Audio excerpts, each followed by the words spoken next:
and welcome back to part 8 of Bloodborne. This time, we're going to enter the Nightmare Frontier and take down Amygdala, another optional area in the game that you don't have to even know exists, but you can still go to anyway. To get to it, you need the Tonsil Stone, which we got last part when we was exploring the Forbidden Woods, which, as already stated, can spawn in several different locations. My one just happened to spawn in the Forbidden Woods.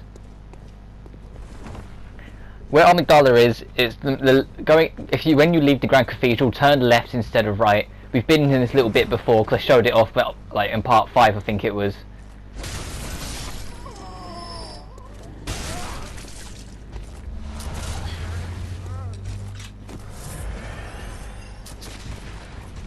You can see I'm not really fussed about dealing the enemies. I want to just get a move on. Luckily I didn't get hit by that executioner there, because that would have hurt. Right, once you have the Tonsil Stone, it's as simple as run to that door. And then the Amygdala will pick you up. And if you don't have the Tonsil Stone, this will kill you. But we do, so we're fine.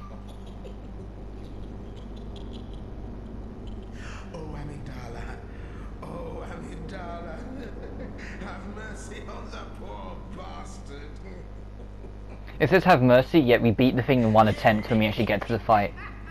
The Amygdala fight isn't actually that bad.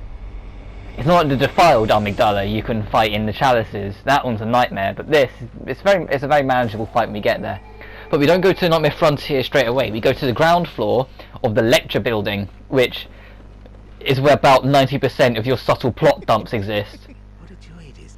It must be such a... This is a little spider prick that is completely convinced that Amygdala will destroy us and we'll have no chance of surviving in any kind of way. If you can get to him, which we won't be able to till much later, he proper freaks out when he realises that you beat Amygdala. And then you get to kill him for free, which is nice. Alright, and you've got to be careful because students of the building, these things, will just fall from the ceiling and try and hit you, like all the time, so just keep your eyes above you. Nightmare Theatre Key, the Lecture Theatre Key, sorry. Student uniform. The student uniform for here isn't that good, so don't worry about it if you're armour hunting. So I'm still sticking to this just because it's a jack of all trade armour set. This door to our right, not this one, the one to our right, that was right at the back, that will take us to Nightmare Frontier. But I'm deliberately ignoring it to explore this area out. Also, the graphics for these things, like you saw that the slime was sort of sitting in the air for like half a second. The graphics for this, like for the enemies in this area, seem quite odd. Also, this door here you might want to open if you're interested in hunting through the chalices, because because in this chest is an item that's actually really rare to get a hold of, so it's worth grabbing now. And you get 2 red jellies for free, instead of 1, which is usually what you find when you're hunting around in chalices for it. So you might as well just go for it because it's easy access then, and it makes life easier trying to go through chalices. In here, the easiest way to deal with it is piss off all the enemies, because there's a lot of them, and then head back to the door and wait, because they'll all try and squeeze through the door at the same time, so you could just do charge R2s, which is thing, yeah, there we go, and hit a bunch of them and just slowly kill them all like so. But be careful, because they've got stretchy limbs, like you just saw that guy there.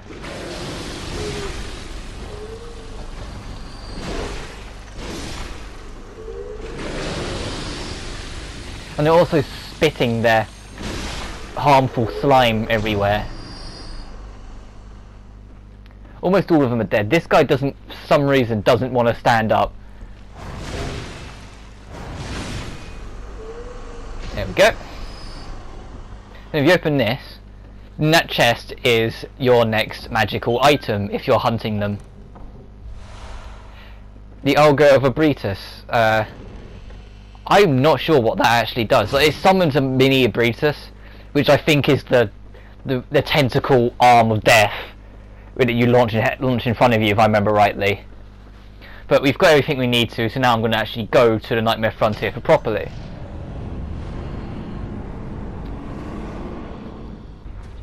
And funnily enough, I end up having a nightmare of a run through this area, as you will see. Also, there is a sinister bell ringer in here, so if you're playing online, be careful because you might get another player to come on your ass for it.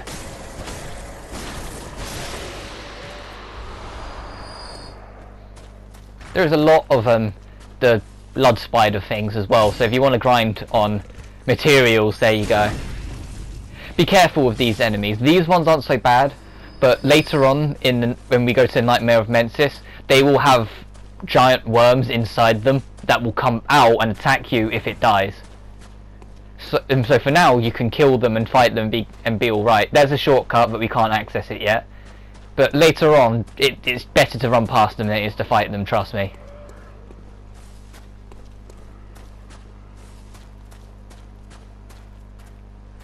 This place can be quite confusing to find your way through, but thankfully it's not too bad. Like there's a point where the path sort of splits into a lot of different directions.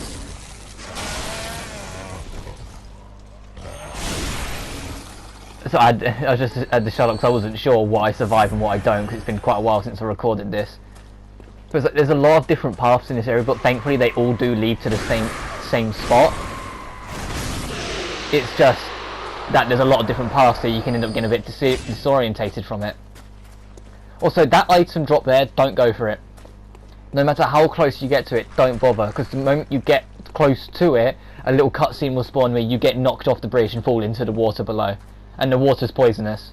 And yeah, the water below holds another spell. It holds the messenger spell that allows you to make yourself look like one of the messengers and sort of wander around as one. But it's still not nice. Anyway, this is one of the two NPC spawns that appear here. The reason why I'm keeping back here is because the second one is actually quite close, so I don't want to, like I've already have done, got the attention of both of them. I only wanted to get the attention of one of them, so now it's going to be a fun fight because I'm dealing with two NPCs. Thankfully, they're sort of built for your level, not like some of the other NPCs we fought before where they're really not. These guys, if you get a few good hits on them, their health will drop. And they're backing off now because we've gone further away. The NPCs linger around one particular area.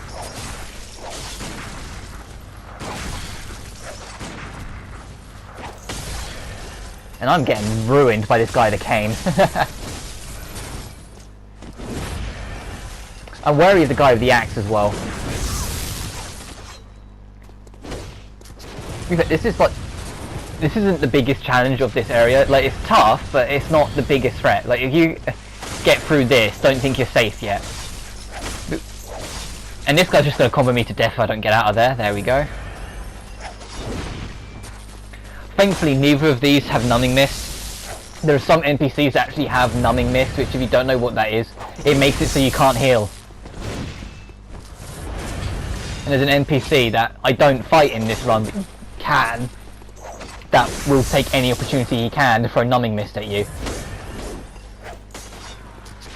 He died from that fall. I heard that, so I know he's dead from that. And now there goes a lot of blood echoes. And I can't try and do the same here. And it also happens to work. Because even if the fall didn't kill them, the poison water would.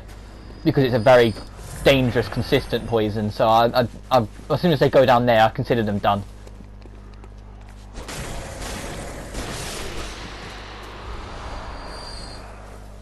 There's a normal bloodstone shards I'm not really fussed about. I want the twin stone shards more, because I don't need the normal bloodstones for anything right now.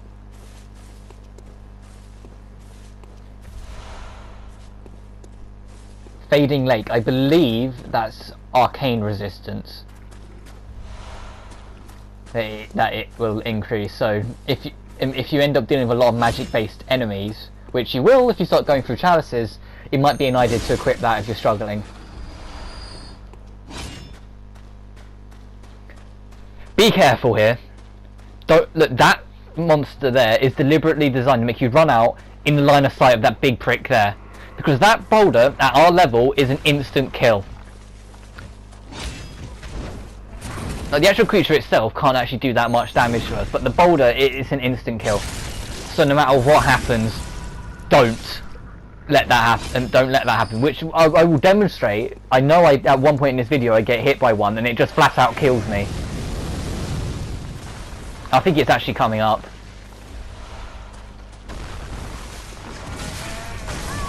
Look at that! I skipped all the revival things, so I'm back where I literally just died, so I skipped all that.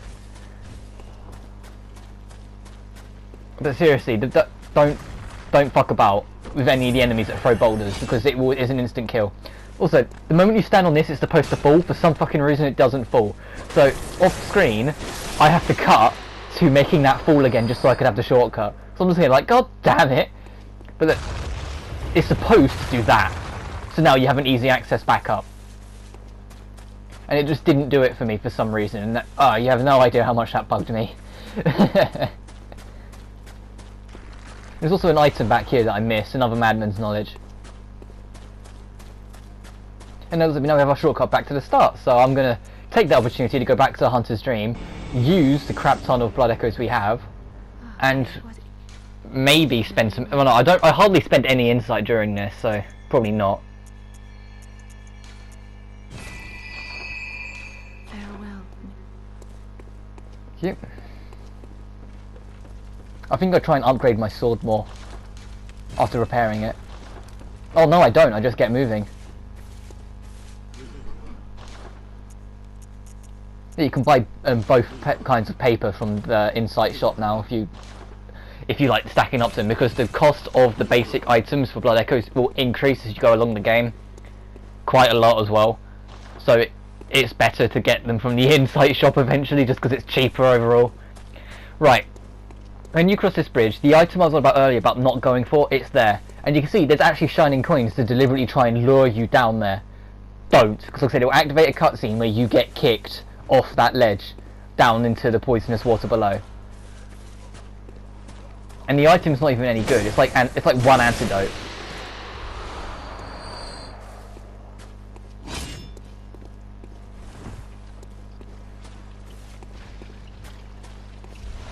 Careful in here, because there's a lot of these weird slimy things that...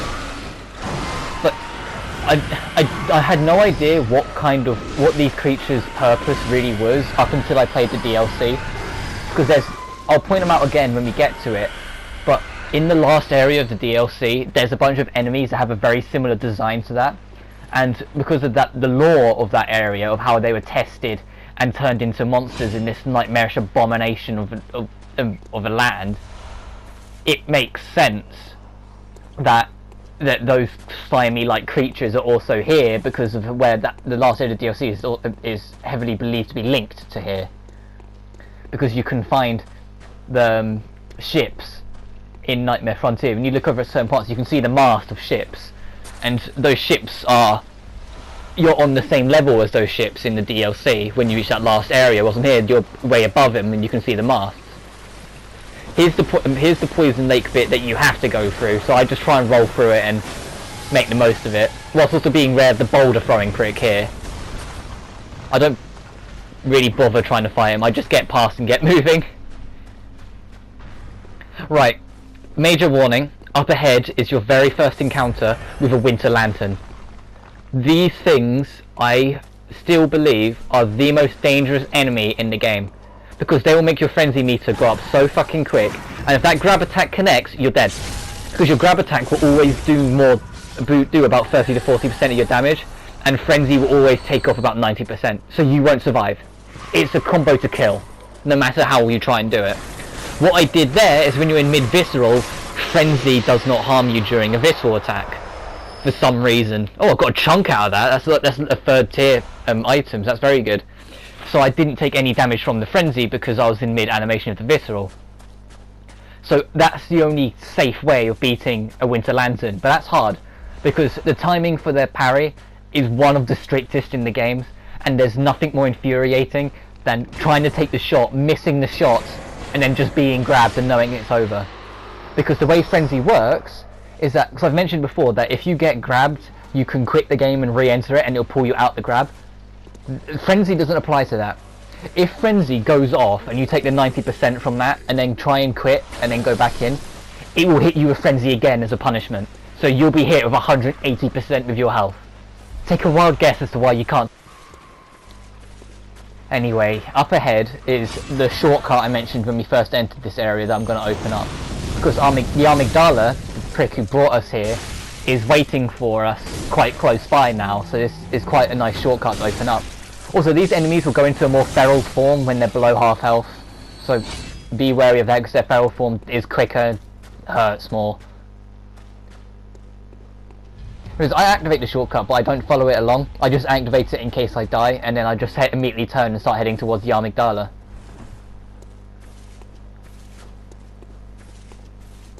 And I do believe there's loot in the poison water, like, surrounding us now, but I never bother because, well, I get through the game just fine without going in there, so I'm not going to start now.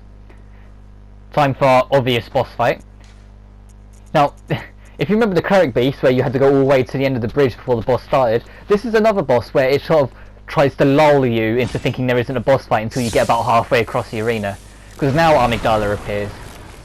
So this fight isn't actually that tough. If you have any weapon that can cover some range, just do what I'm doing and keep on aiming at the head with overheads. With overhead swings. If you have the cane, you'll probably have a better time with this, but hey ho. If you have the Kirk Hammer, you might struggle just because the Kirk Hammer's reach isn't as good as Ludwig's Holy Blade. But I know the Kirk Hammer is a very valuable option for a lot of players, so that's why I'm putting it out there. How Amygdala works is that he doesn't do that much damage, but he attacks very regularly, so he'll kill you through consistency. The strategy for him is that if you hit his legs, you'll do not that much damage. If you hit his arms, you'll do about twice as much as the legs, and if you hit the head, you'll do about twice as much as the arms. So you'll be doing quad damage if you hit the head compared to hitting the legs.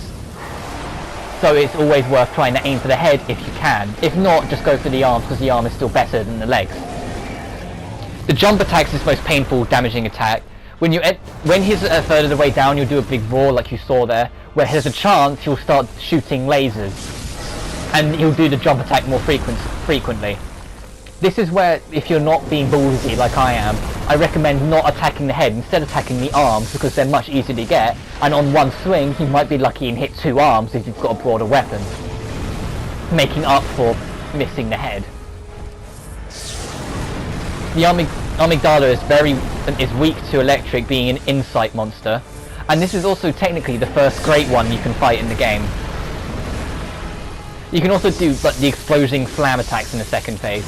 He's about to go into the third phase, where he rips off his back arms just so he can hit you from a much greater range. So in this phase, keep distance. And also be careful with the stomp, because that hurts. Like, it doesn't do much, but it's deliberately there to try and catch you out. He's nearly dead. At this point I think I just turn on the arms. You can also shake, if you're stay too close to him for too long, he'll shake and that ooze will hurt. Not much, but it's enough to try and throw you out of it. I don't bother using another bolt paper because it's so close to death. I just hit his arms and there you go. The very first great one you can fight in the game is down. In the main game there's 4 great ones you can fight. But that's the first of the 4. And for that we get the Ailing Loran Chalice, where some of the more difficult Chalice dungeons of the game take place. But some of the best loot of Chalices come out there, because the only way to get the Beast Claw weapon is through the Ailing Loran Chalices. Which the Beast Claw is a great weapon. It's a very short range, but it's so fucking fast, and you can hit twice in one go, because you can have it on both arms. Anyway, that's the end of the Nightmare Frontier, and we'll never be going back to that area, thank God. I didn't mention it much, but I'm not the biggest fan of the Nightmare Frontier as an area. It isn't my cup of tea, really. But I like the other Nightmare areas, but that one just didn't really tick the boxes for me, and I just don't really enjoy going through it that much. Especially because of how many times I've gone through an online play and been fucking invaded. That's like the invader's dream spot, I swear. Oh, jeez, I had a lot of them in stuff to use. And I used a bit of cold blood as well, just to get one more level out of it, I think. Oh, I've got quite a bit of cold blood as well. I really need to keep an eye on this stuff more. So I think I'll go back and level up one more time and put a bit more into my skill. Very well. Yeah. Farewell. Now will I try and upgrade a weapon, or I'm going to mess with runes?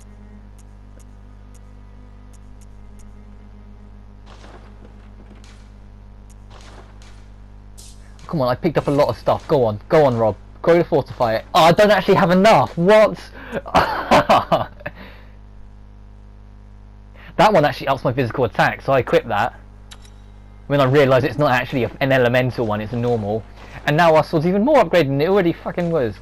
Anyway, I'm going to wrap this up. Next time on Bloodborne, we're going to go back and finish up the Forbidden Woods and get access to Bergenworth. But until then, you take care now.